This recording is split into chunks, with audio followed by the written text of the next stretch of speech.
Que Dieu bénisse sa parole. Juge chapitre 6, nous lisons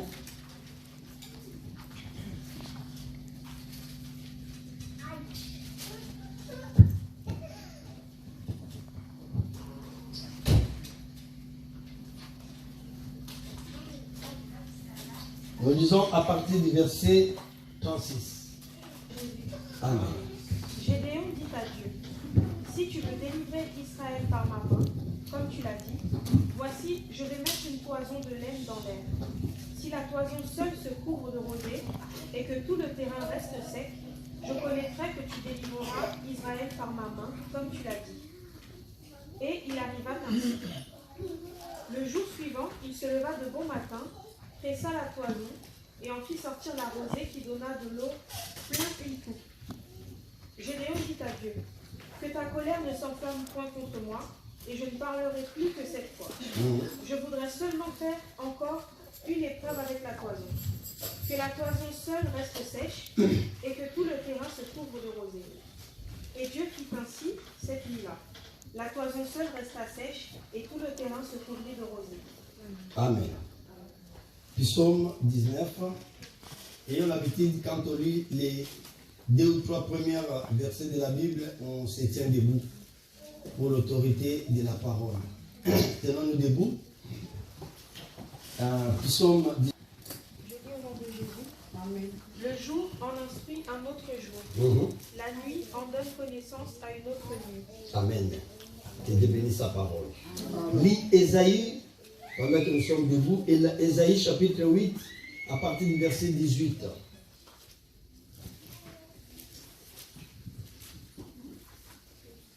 Je lis au nom de Jésus. Amen. Voici moi et les enfants que l'Éternel m'a donnés. Nous sommes des signes et des présages en Israël. Voici moi et ma maison, les enfants que Dieu m'a donnés. Nous sommes des signes et des présages en Israël. En Israël. Que Dieu bénisse sa parole. Prenons place. Mes amis, nous avons quelque chose qui était très, très, très sérieux.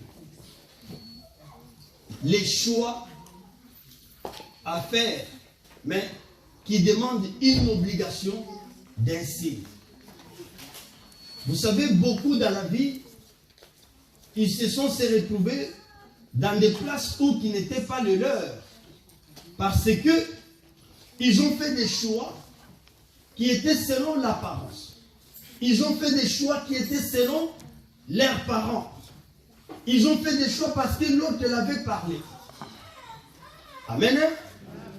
Mais il est important, mes amis, comme Abraham a dit à l'autre, si tu fais ton choix de partir à gauche, moi je prendrai la droite. Ça dit, Abraham s'est focalisé à l'Éternel. Il est important de ne pas faire nos choix selon l'apparence. L'apparence, quelque part, a été toujours trompeuse. Alléluia. Même pour vos enfants, veillez en sorte que, quand les jours J se présenteront devant leur vie, bien aimé, ne faites pas les choix selon les apparences.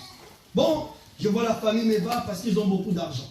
Et moi, je vais accepter cet homme pour ma fille parce que l'homme a beaucoup étudié. L'homme a ceci, cela. Mais tu ne connais pas son état d'âme. Alléluia. Amen. Tu ne connais pas son état d'âme. Je peux vous garantir que dans ces millénaires, on a eu tant de divorces dans des couples parce que le départ n'était pas le choix de l'Éternel. Ils ont basé leur choix selon les appréciations, selon certains critères. La femme a dit, moi je veux un homme comme ça. L'homme a dit, je veux une femme comme si. Or, cependant, il n'y a pas une femme idéale, ni un homme idéal. Alléluia. Et nous se retrouvons dans un siècle où il y a tant de divorces. Mes amis, quelques années en arrière, on peut dire 60 ans en arrière, vraiment, on voyait nos parents résister dans le mariage. Nos mamans résistaient dans le mariage. Quelle que soit la dictature, quelle que soit un peu la famille qui... Mais ils étaient toujours soumis, un peu résistants. Mais aujourd'hui, les gens ne se séparent pour rien du tout. Pourquoi? Parce que vous allez remarquer, la force de leur union, ça a été les critères. Il y avait une femme blanche, il y avait une femme qui a beaucoup de cheveux, il y avait une femme comme si. Tu auras ça, mais ce n'est pas ça qui fait le mariage. Vous y êtes? Tu auras ça, l'homme que tu veux selon tes critères, mais ce n'est pas le mariage que tu auras. Tu auras bien l'homme, mais dans la maison, c'est une autre personne. C'est pour cela qu'il est important, mes amis, d'accompagner nos choix avec la volonté de Dieu. Et si c'est possible, de demander à Dieu, Seigneur, donne-moi un signe qui me prouve que réellement, tu seras avec moi. Alléluia. Je dois vous prêcher tout. J'ai dit ceci. Pourquoi nous demandons des signes? Parce que l'homme dans la chair est limité. Que tu veux ou pas. La chair a des imperfections. Normalement, un homme bien fait, un homme spirituel, n'a pas besoin de signes. Si l'Éternel, il parle, on dit Amen. N'est-ce pas ça? Amen. Si Dieu parle, on dit Amen. Il n'y a rien à rejeter, rien à examiner, comme aux temps anciens, quand les prophètes ils prophétisaient. Mais dans notre temps, tellement nous sommes dans l'imperfection totale, à un certain moment, on a besoin de signes. Je vous montrerai aussi, si vous priez qu'il n'y a pas de signes, qu'est-ce qu'il faut faire? Parce que oui, ça peut arriver. Bon, le prophète a dit, il faut que je prie en demandant des signes. Mais depuis que je commence à prier, demandant des signes, je ne vois rien. Alléluia. Je vous montrerai qu'est-ce qu'il faut faire. Alors vous allez comprendre que mes amis, avec les Écritures, que la plupart des cas dans la Bible, les hommes ont toujours demandé de la part du Seigneur, prouve-moi que tu seras avec moi. Qu'est-ce qui montre que tu seras avec moi? Alléluia. Au livre des Juges, chapitre 6, il s'agit ici de la délivrance de toute une nation. Israël a fait des choses qui déplaisent à l'Éternel. L'Éternel les a livrés entre les mains des Madians. Suivez-moi très bien. Cependant, Israël a été rejeté, livré par les Madianites. Qu'est-ce qui va se passer? Dieu promet la délivrance d'Israël. Il vient au travers de l'ange. Parce qu'on a lu à partir du verset 36, mais l'histoire commence bel et bien au verset 1er. On n'a pas le temps, on économise le temps de lire tous les chapitres. Et si vous commencez au chapitre 1er jusqu'au verset 6, 8, vous allez voir que la Bible dit, Dieu a rejeté Israël entre les mains des Madianites. Du coup, comme Dieu c'est un Dieu compatissant, il vient après un certain moment pour récupérer Israël, pour délivrer Israël dans son palais tout secret. Que Dieu vous bénisse. Pendant que Dieu vient, il vient au travers de l'ange. L'ange, il s'apparaît devant Gédéon. Il ne lui appelle pas Gédéon, il appelle vaillant héros. Quelqu'un est là? Il lui a dit, c'est avec toi je vais délivrer Israël. L'ange a commencé d'abord à rappeler Gédéon tout ce que Dieu a fait avec eux. Je vous ai fait sortir du pays de l'Égypte. Je vous ai transporté sur mes ailes. Maintenant, je vais vous délivrer entre les mains des Madianites. Gédéon n'avait pas crié. Quelque part, il a manifesté un peu son incrédulité. Il a dit, ah, moi là, l'ange m'apparaît pour me dire que je vais délivrer Israël par toi. Alléluia. Amen. Regardez bien. D'où vient l'incrédulité de Gédéon? Parce que Gédéon était né dans une famille ou une tribu pauvre. Ils n'avaient pas de nom connu en Israël. Vous y êtes? Gédéon, vraiment, il s'est mis à lui-même. Moi là, Dieu va délivrer cette nation vers moi. Il regarde son ange, il regarde son apparence. Or, dans la loi, souvent les gens que Dieu choisissait pour délivrer une nation, c'était des hommes de famille riches, des hommes beaux, des hommes qui mesuraient 3 mètres, comme Samson, comme Jephthé, Tous ces hommes-là, c'était des hommes vraiment féroces. Alléluia. Mais Gédéon, il se compare. Par rapport à tous ces critères, il ne se retrouve pas. Il dit non, c'est impossible. L'ange, il a garanti. C'est par toi que l'Éternel va délivrer la nation d'Israël. Alléluia. Alors Gédéon a dit, bon, ok, c'est ange qui parle. Pour que je sois rassuré. Regardez la prière de Gédéon. Seigneur, je vais prendre la toison de laine. Je vais prendre la toison de laine. Je vais la laisser pendant la nuit sur la surface de la terre. Et je veux que le lendemain, que cette toison soit arrosée. Alléluia. Suivez-moi ici bien. Vous perdez beaucoup dans la prophétie parce que vous ne suivez pas à la lettre. Suivez point par point.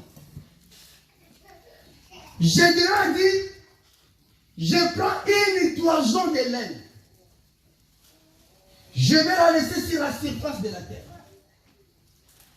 Il faut que le lendemain, cette toison soit arrosée et que la terre soit sec. Est-ce que vous comprenez ça? Non, je dois prendre l'image. Regarde, ça c'est toison de laine. Gédéon il prend ça. Toison de laine, c'est, on peut dire, le poil de l'agneau. On a rassemblé, on a fait une toison. Alors, Gédéon a pris la toison, il a dit, Seigneur, voici ça. Je vais la poser ici, par exemple. On prend l'exemple d'ici. Je vais la poser là. Là, là, là. Alléluia. Normalement, dans la nature, si je mouillais cette micro et je la pose là, automatiquement, là où le micro s'est posé avec la chair, ça sera aussi mouillé. Vous êtes d'accord? Oui. Amen, amen. Elle sera mouillée. Mais Gédéon, il prie, il dit, Seigneur, la rosée qui va arroser la toison sur la terre, que la rosée soit que sur la toison et que la terre, la surface soit sèche. Il refuse dans son signe que la terre soit mouillée aussi. Alléluia. Amen. Parce que si le micro est mouillé, parce que la rosée c'est quoi? C'est les gouttes d'eau. Alléluia. Amen. Si le micro est mouillé, automatiquement, même si je le mets sur mon corps avec mes habits, ça va tacher. On va avoir des traces des gouttes d'eau. Alléluia. Peu importe. Mais, regardez la prière de l'homme. Il a dit, Seigneur, que la toison soit bien arrosée, mais que la terre reste sèche. Si je le vois, alors, je serai convaincu que réellement, tu délivreras Israël de ma main. Vous êtes heureux parce que vous écoutez la parole fraîche. Alléluia. Que Dieu vous bénisse. Amen.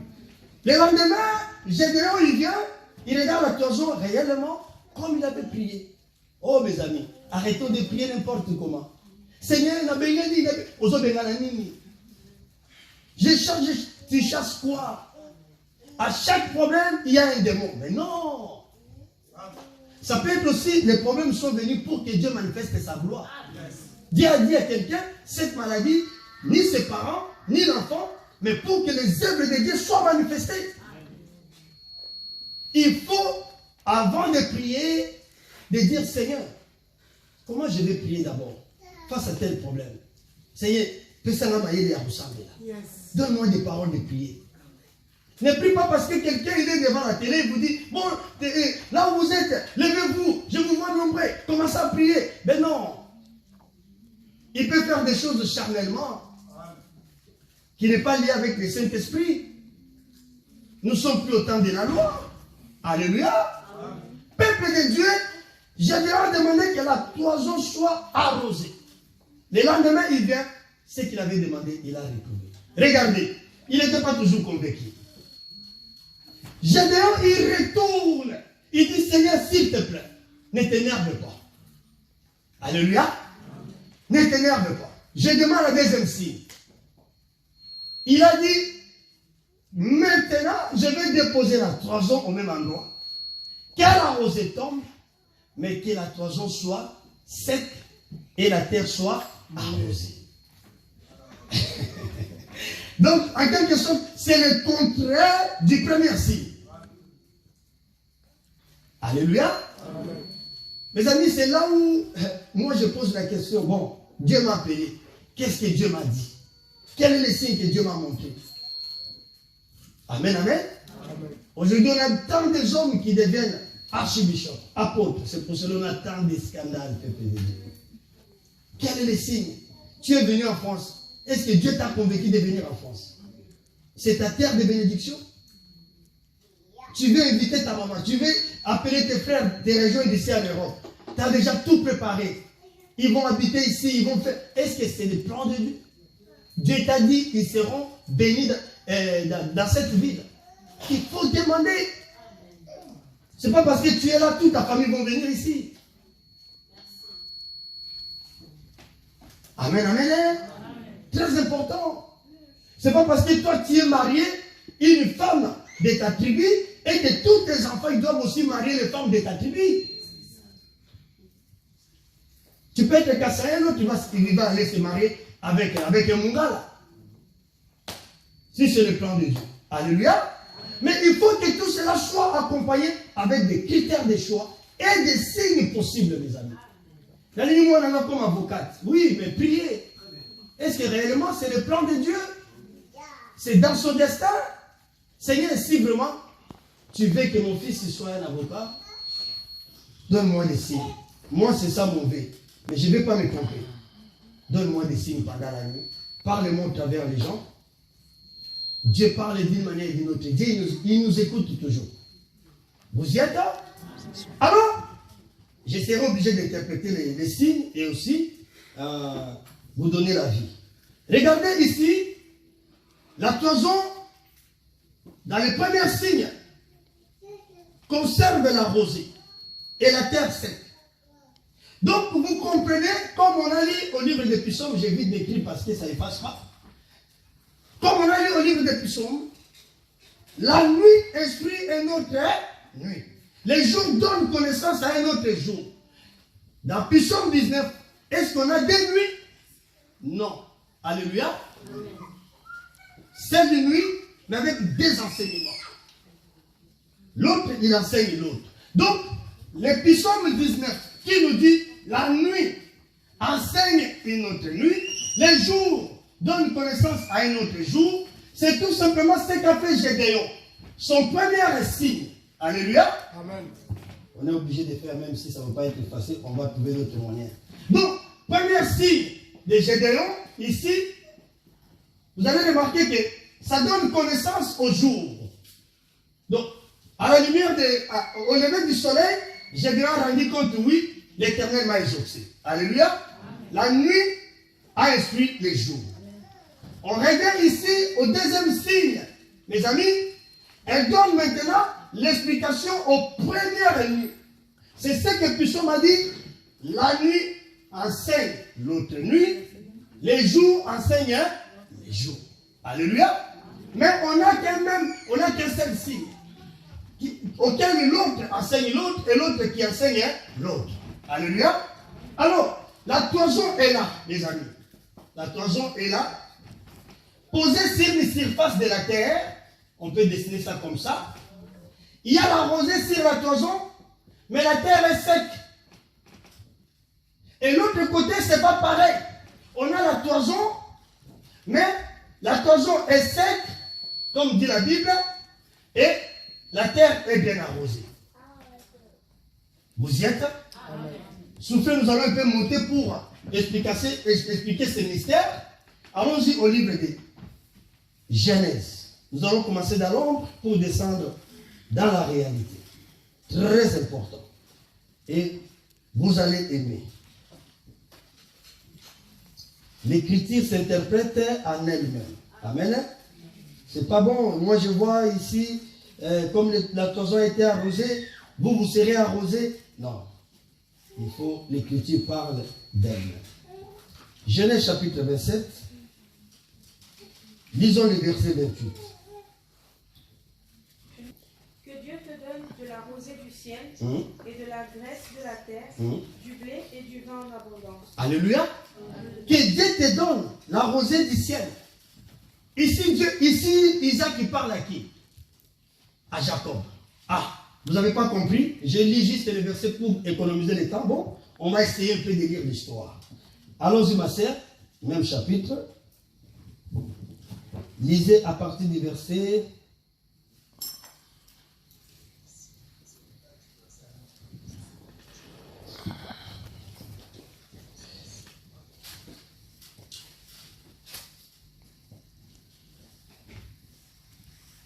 Lisez à partir du verset 9. Me prendre au troupeau 2 bons chevreaux, j'en ferai pour ton père un mets comme il aime. Et tu le porteras à manger à ton père, afin qu'il te bénisse avant sa mort. Jacob répondit à sa mère, voici Ésaü mon frère, est velu, et je n'ai point de poil. Ah, Ésaü mon frère est velu. N'est-ce pas ça? Oui. Suivez bien la prophétie, comment elle s'interprète. Ici, la toison est de quoi? La toison de laine. Alléluia. Et la toison de laine, c'est la poêle de quoi? Des animaux, on peut dire. On a pris par... Je n'ai point de poil. Oui. Moi, je n'ai pas de poil, Jacob. Peut-être mon père me touchera-t-il, et je passerai à ses yeux pour un menteur, Voilà. et je ferai venir sur moi la malédiction et non la bénédiction. Sa mère lui dit, que cette malédiction, mon fils, retombe sur moi. Écoute seulement ma voix et va me les prendre.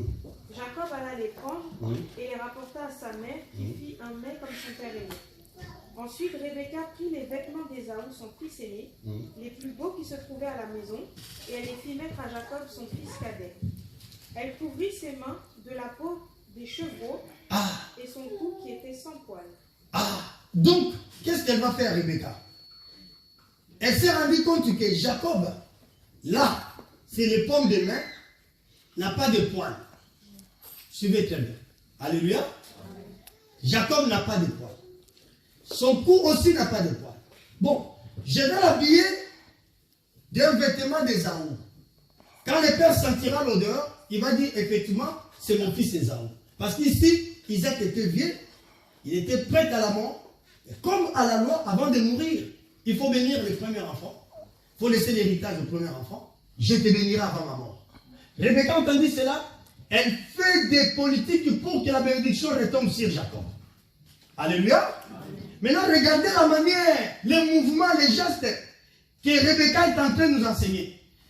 Il va envoyer son fils Jacob prendre 2 chevaux, tuer-les, ramener. On va préparer. Et je vais prendre la peau de cet animal. Parce que Jacob a dit, là, je n'ai pas de poil. Si mon père m'embrasse, il me touche là, il sentira que ce n'est pas Ésaü. Alléluia. Est-ce que bon là, nana? S'il me touche là, ce n'est pas Ésaü. J'ai rien à me couvrir là. Comme la révélation, elle marche, mes amis, alléluia, avec les aptitudes des choses, avec la parole, Rebecca dit, comme tu n'es pas venu ici, elle prend la peau de ses chevaux, elle va couvrir Jacob ici, là, pomme de main, et son cou. Et le corps, il est habillé de manteaux d'Ésaü. Vous y êtes? Amen. Continue. Et son fils, le mets et le pain qu'elle avait préparé. Il vint vers son père et dit, mon père. Et Isaac lui dit, me voici. Qui es-tu, mon fils? Jacob répondit à son père, je suis Ésaü, ton fils aîné. J'ai fait ce que tu m'as dit. Libéré. Verset 22. Jacob s'approcha d'Isaac, son père, qui le toucha et dit, la voix est la voix de Jacob, mais les mains sont les mains d'Ésaü. Ah! C'était devant Isaac. Maintenant, quand il parle, le père, Isaac, il entend la voix de Jacob. Il a dit, mais non. Moi, j'ai demandé à Ésaü. Que fais-tu là? Jacob a dit, c'est moi, Ésaü. Il a dit, bon, si c'est toi, Ésaü, parce que Isaac, il ne voyait plus. Approche. Alléluia. Papa est dans moi, malheur mon papa qui ne connaissent pas leurs enfants. À Bota 40, Moussou na Londres, Moussou a sauté. Un jour, moi, dans la zone du Nord, dans la moi, dans l'intérité, le ministre Botika Makambo, c'est honté. Même nos présidents dans des pays élevés, on ne verra jamais un président qui ne connaît pas ses enfants. Beaucoup d'argent dans la dignité, 2 ou 4 enfants à Kati. Mais nos ministres, dès que quelqu'un devient ministre au Congo, en Angola, Bassi à monde entier, avec des enfants partout, vous irez en enfer. Avec des enfants que vous avez oubliés. Isaac, les yeux affaiblis, les yeux, mes amis, balbédés comme Léa. Mais il savait que mon fils Ésaü, si je le touche là, je toucherai des poils. Alléluia. Il a dit, viens, approche-toi de moi. Il a touché, il a dit, oui, effectivement, la voix, c'est la voix de Jacob, mais les mains, c'est les mains d'Ésaü. C'est à cause de quoi? Des poils des chevaux. Sautez, lis à partir du 26. Alors Isaac, son père, lui dit, de moi mon fils. Jacob s'approcha et le baisa. Isaac sentit l'odeur de ses vêtements. Deuxième chose, il a senti l'odeur de ses vêtements. Qu'est-ce qu'il a dit? Puis il le bénit et dit, voici l'odeur de mon fils est comme l'odeur d'un champ que l'Éternel a béni. Ah! Mon fils est l'odeur d'un champ que l'Éternel a béni.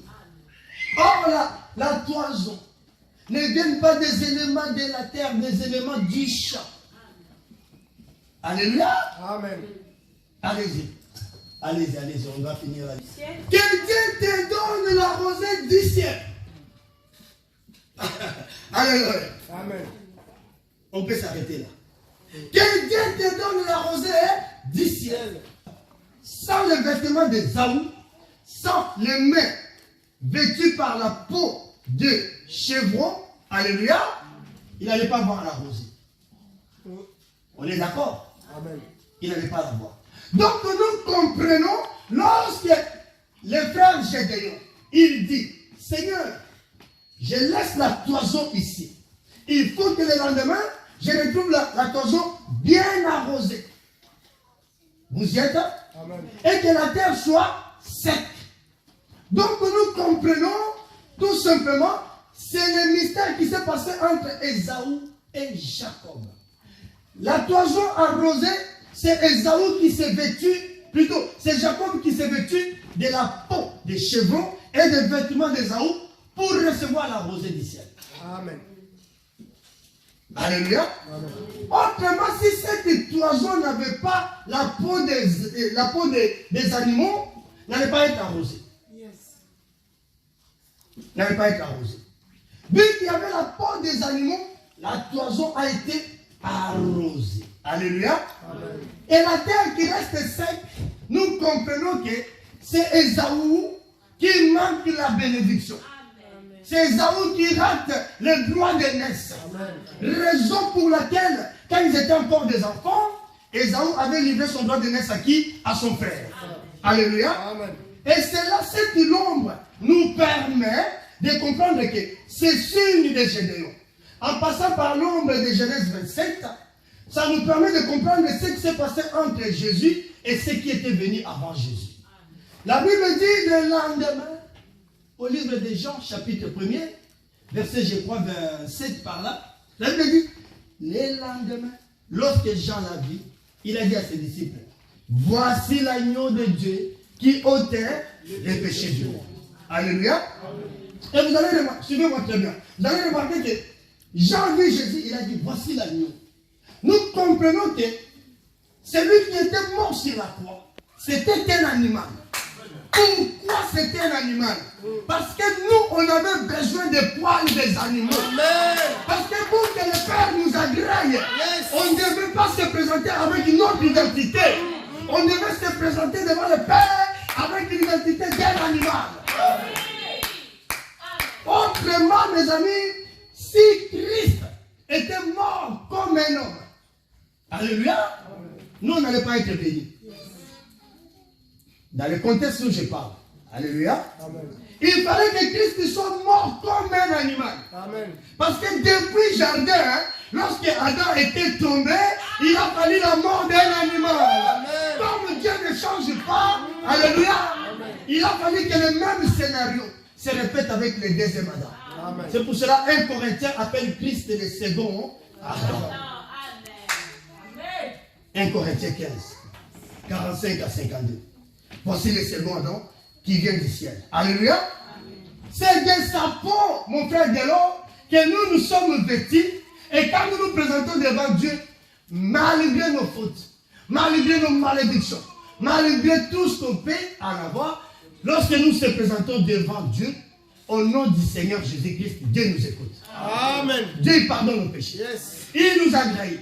Alléluia. Amen. C'est pour cela, ceux qui n'ont pas compris ce mystère, ils marchent toujours dans la condamnation. Yo linga mo sia bato. Yo za mbulu. Soki atika mo yebi. Atika nza balingi sa ye. Azamo anazambe. Il y a des gens qui croient que tellement ils sont saints, ils viennent tous les jours à l'église. Ceux qui ne sont pas à l'église, ils sont que des païens. Faites attention. Alléluia. Amen. Quiconque se présente devant Dieu avec le vêtement de Jésus, Dieu l'agrée. Amen. C'est ça la cloison dans son premier sens. Que la cloison soit arrosée et que la terre reste sec. Yes. Vous y êtes. Et autrement, vous avez remarqué qu'ici, nous avons la cloison qui est arrosée, la terre est sec. Qui montre quoi? Il n'y avait qu'un seul homme. Parce que la cloison, la rosée, c'est quoi? La rosée, c'est la parole. Lisons un verset au livre de Deutéronome. Livre Deutéronome 32, verset 2. Deutéronome 32, verset 2. Que mes instructions se répandent comme la pluie, que ma parole tombe comme la rosée. Ah! Donc, la Bible dit quoi? C'est Deutéronome 32, j'ai dit combien? Verset 2. Verset 2. Donc la rosée, c'est la parole. Donc, quand nous voyons ici, la rosée est sur la toison et que la terre est sec, nous comprenons, c'est la toison qui gardait la parole. Très bien. La terre était sec. Nous comprenons que c'est le mystère du Seigneur. Lorsque Jésus est venu dans ce monde, il n'y avait que lui qui avait la parole. Lorsqu'il est venu dans ce monde, ni Moïse qui pouvait se présenter, ni Samson. La parole était en lui. Et à lui seul. Et toute la terre était sec. Comme dit Romain, ou Ésaïe 53, verset 6. On était tous des brebis errants. Perdus. N'est-ce pas ça? On était tous perdus des brebis errants. Parce que la terre n'avait pas la parole. La terre était sec. Oh, remarquez, lorsque Dieu a créé l'homme, il a pris quoi?